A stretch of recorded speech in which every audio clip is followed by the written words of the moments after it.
नमस्कार साथियों, 2 जून 2026 को गुरु बृहस्पति उच्च स्थान पर जाने वाले हैं। तो कुंभ राशि वालों के लिए यह सब कुछ प्राप्त करवाने वाले हैं।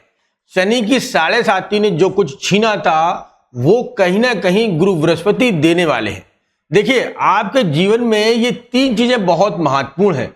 अगर आपने ये 3 चीजें नहीं की हैं तो इनको अवश्य कर लीजिएगा, तब आपको गुरु के प्रभाव के और भी बेहतर से बेहतर रिजल्ट प्राप्त होगी। क्या करना है उसे हम आपको अंत में बताएंगे। और आपको ये 3 चीजें अगर आपने कर ली तो आप जितना भी पूजा पाठ कर रहे हैं उसका फल आपको अवश्य प्राप्त होगा। अगर आपने नहीं की है तो उसका फल कम प्राप्त होता है। देखिए, पहले हम शुरुआत करते हैं चार्ट के हिसाब से। गुरु, केतु, शुक्र, सूर्य, बुध, मंगल, शनि और राहु की पोजीशन जून के महीने में क्या रहने वाली है और जून के महीने में आपको क्या क्या प्राप्त करवाने वाली है। देखिए, राहु शतभिषा नक्षत्र में है। सबसे बड़ी बात ये रहेंगे 2 अगस्त 2026 तक। बहुत ही पावरफुल में है। इस समय राहु से बड़ा कोई पावरफुल में नहीं है। जैसे राहु आपकी कुंडली में, अब लगन चार्ट, क्योंकि मैं तो ग्रह गोचर के हिसाब से बता रहा हूं, लगन चार्ट में जिस स्थान पर बैठा होगा 3, 6, 10 या 11 में, आप नोट कर लीजिएगा, वहां आपको लाभ दे जाएगा। अगर यह नीच का होकर बैठा है आपकी कुंडली में और शतभिषा नक्षत्र में है तो यहां कष्ट दे जाएगा। दूसरा, केतु। केतु मघा नक्षत्र में चल रहा है, जो कि पितरों का नक्षत्र होता है, आपके पितरों का नक्षत्र। उसी में मघा नक्षत्र में केतु जा रहा है, तो पति पत्नी दोनों के संबंधों में यहां थोड़ी खिन्नता जरूर देंगे, लेकिन लाभ भी पहुंचाएंगे, धर्मात्मा भी बनाएंगे। ठीक है, केतु यहां पर। अब देखते हैं 2 जून 2026 को गुरु बृहस्पति बुध के घर से निकलकर पुनर्वासु नक्षत्र में और आपकी कुंडली के 6वें भाव में आ जाएंगे। और यहां पर यह 1 नहीं, 2 नहीं, 3 नहीं, पूरा का पूरा 1 साल इनका ट्रांजेक्ट रहेगा। जो शनि की 7.5 से आपको पीड़ादायक रही है, वही गुरु कहीं ना कहीं भाग्य का बदलाव करेंगे। गुरु बृहस्पति सभी ग्रहों के गुरु माने जाते हैं। शनि हो, राहु हो, सूर्य हो, मंगल हो, इन्हें पूजनीय माना जाते हैं। यह सब इन्हें पूजनीय मानते हैं। तो गुरु की कृपा आपको अवश्य प्राप्त होगी। तो देखते हैं कि गुरु की दृष्टियां कहां पड़ रही हैं। और आपके लिए ये 3 चीजें बहुत महत्वपूर्ण हैं, इन्हें सुनना और समझना बहुत जरूरी है। तो 1, 2, 3, 4 और 5। पहली दृष्टि दशमेश में, मतलब आपके केंद्र पर गुरु की दृष्टि हो, सूर्य की दृष्टि हो, मंगल की दृष्टि हो आपके दशमेश में, तो आप मान के चलिए तरक्की का रास्ता अब बनने वाला है। तरक्की का रास्ता अब बनने वाला है, क्योंकि यहां गुरु की दृष्टि आपके दशमेश में है, वहीं सूर्य की दृष्टि भी दशमेश में है। सूर्य आपका सुख भाव में बैठा है जून के महीने में, तो उसकी भी दृष्टि आपके दशमेश को टच कर रही है। तो दशमेश से क्या निकलता है? आपकी नौकरी, व्यापार, पिता के संबंध, पिता से की आपके ऊपर कृपा या पिता से की प्रॉपर्टी, यह कुछ आपको जून के महीने में 2 जून से ही प्रारंभ हो जाएगा। और गुरु की दृष्टि बनने से, सूर्य का सहयोग, सपोर्ट मिलने से, जो कि आपकी मान सम्मान प्रतिष्ठा में बढ़ोतरी कराएंगे और मान सम्मान में एक बहुत अच्छे रिजल्ट आपको प्राप्त करवाने वाले हैं गुरु और सूर्य की यहां दृष्टि बनने से। अब इनकी दूसरी दृष्टि देखें तो गुरु 5, 6 और 7, दूसरी दृष्टि है इनकी 7वीं दृष्टि, जो कि आपके 12वें भाव में पड़ रही है। 12वां घर होता है विदेश यात्राएं, विदेश से जुड़ी चीजें, या फिर कोर्ट कचहरी या स्वास्थ्य। तो अगर कुंभ राशि के जातक, अगर आप में स्वास्थ्य में कोई कमी थी, स्वास्थ्य की परेशानी थी, या कोर्ट कचहरी के बार जो है चक्कर काटने पड़ रहे थे, तो वह गुरु बृहस्पति 2 जून को जैसे ही मार्गी होके आपकी दृष्टि बनाएंगे, अपने उच्च स्थान पर जाएंगे, वहां आपको सफलता मिलेगी मेरे भाई। अब इनकी तीसरी दृष्टि देख ले और अंतिम दृष्टि। तो अंतिम दृष्टि आपके धन भाव पर है, जहां पर शनि बैठे हैं। मैंने अभी एक वीडियो अपलोड की थी, अगर आपने देखी हो, शनिचरी अमावस्या पर। शनिचरी अमावस्या पर 16 मई को शनि रेवती नक्षत्र में चले गए, और वह नक्षत्र बुध और गुरु का नक्षत्र है, जो कि यहाँ 27 नक्षत्रों में अंतिम नक्षत्र है। तो शनि का प्रभाव जो आपके जीवन में चल रहा था, जो कि 2019 से मैं कहूं ज्यादा पीड़ादायक रहा, 7.5 का जो है बहुत कुछ छीना, बहुत कुछ आपने त्याग किया, अपनों से दुनिया, ये सब कुछ आपके साथ में चला रहा। लेकिन यहां क्या है, देखो, समय कुछ लेता है तो समय देता भी है, ये निर्धारित आप मान के चलिएगा। वही समय आपको बैकअप करते हुए दिखाई देगा क्योंकि गुरु यहाँ दृष्टि बना रहे हैं। अब यहाँ गुरु दृष्टि बनाएंगे तो शनि की जो दृष्टियां हैं वो कम हो जाएंगी। शनि अपने नॉर्मल दृष्टि से देखना चालू करेंगे और शनि के प्रभाव में कमी आएगी।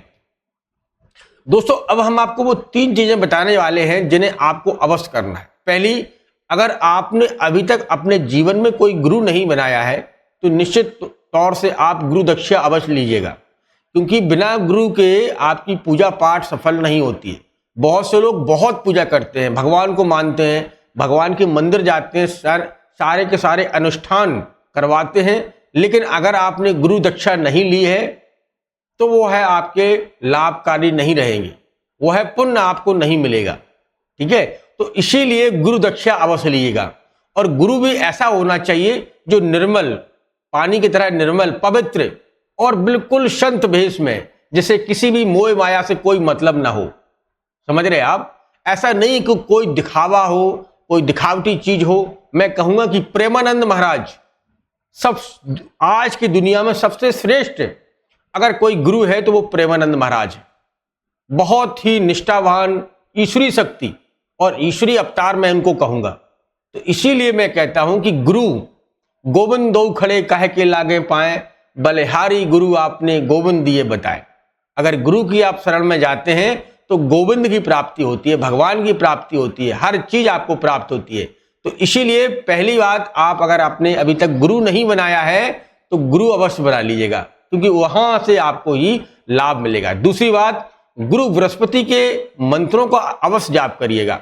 अगर आपकी कुंडली में गुरु नीच का होकर बैठ गया है या गुरु पर किसी क्रूर ग्रह की दृष्टि बन गई है, ठीक है, गोचर के हिसाब से देखा जाए तो जो भी ऐसा राहु की दृष्टि बन जाए, शनि की दृष्टि बन जाए या शुक्र की दृष्टि बन जाए, तो गुरु के प्रभाव में बदलाव आ जाता है, गुरु उतने अच्छे रिजल्ट नहीं देते हैं।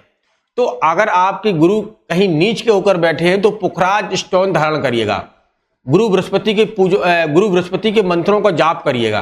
ठीक है, साथ में अगर आप पीली हल्दी का प्रयोग कर सकते हैं तो करिएगा, ये सबसे उत्तम उपाय है। गुरुवार के दिन पीले वस्त्र पहनिएगा, ये सबसे उत्तम उपाय है। और मर्यादा में रहिएगा, सभी बड़ों का सम्मान करिएगा, अपनी दृष्टियों को गलत मत करिएगा, किसी के साथ में गलत वातावरण ना होना चाहिए और गलत खान पीन नहीं होना चाहिए। यहाँ गुरु आपको लाभ दे जाएंगे और आपकी हर एक विश को पूरा करेंगे। तीसरी और अंतिम और आखिरी सबसे महत्वपूर्ण बात क्या करना है कि आपको अपने माता पिता की सेवा करना है, क्योंकि पहला गुरु माँ होती है। अगर आपकी माँ है तो सबसे पहले आप अपनी माँ की सेवा करना चालू करिएगा। आपके जीवन का समस्त ग्रह गोचर बदल देंगे, क्योंकि माँ से बड़ा कोई योद्धा नहीं होता है। अगर आप माँ की सेवा करते हैं तो मैं यहाँ तांबे के पत्र पर लिख के दे सकता हूँ कि सारे ग्रहों की दृष्टियां बदल देंगी। अगर आपकी माँ है तो आप माँ की सेवा करें। माँ की सेवा करने से सबसे ज्यादा पुण्य प्राप्त होता है। माँ बाप की अगर सेवा कर रहे हैं आप, तो आपके जीवन में भगवान विष्णु और लक्ष्मी की कृपा हरदम बरसेगी। आजकल के लोग अपनी जो है सुविधाओं के हिसाब से अपने माँ बाप को छोड़ देते हैं, तो ऐसा नहीं करना चाहिए। अगर आपके माँ बाप हैं, जीवित हैं और इस संसार में हैं, तो आप माँ बाप की सेवा करिएगा मेरे प्यारे। सारे के सारे ग्रह आपके पक्ष में हो जाएंगे, आपकी हर एक कष्ट कट जाएगा, आपको भगवान की दृष्टि से सारे सब कुछ प्राप्त होगा। तो ये चीजें अवश्य करिएगा। 2 जून 2026 से गुरु बृहस्पति उच्च के होंगे, इसका तो प्रभाव आपके जीवन में बदलता दिखाई देगा। आपकी हर एक मनोरथ जो है गुरु बृहस्पति पूरी करवाएंगे। वैवाहिक जीवन में अच्छे रिजल्ट आपको प्राप्त करवाएंगे, धन संपदा के अच्छे रिजल्ट आपको देते हुए दिखाई देंगे और जीवन में बहुत कुछ प्राप्त करवाएंगे। दोस्तों, ये 3 चीजों को आप विशेषकर ध्यान रखिएगा। गुरु यहाँ एक दिन के लिए नहीं आ रहे हैं, यहाँ पर 1 साल के लिए गुरु बृहस्पति का ट्रांजेक्ट हो रहा है और पुनर्वासु नक्षत्र में है। गुरु जब भी पुनर्वासु नक्षत्र में जाते हैं तो पूरे संसार को लाभ दे जाते हैं। तो 2 जून 2026 तक आप ये चीजें कर सकते हैं और माता पिता की सेवा अवश्य करिएगा। माँ सबसे बड़ी पूजनीय जो है, देवताओं से भी बड़ी पूजनीय होती है।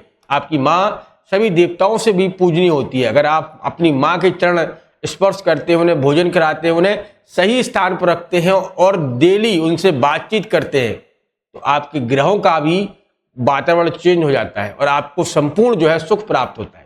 दोस्तों यह जानकारी आपको कैसी लगी मुझे कमेंट बॉक्स में लिखकर बताना।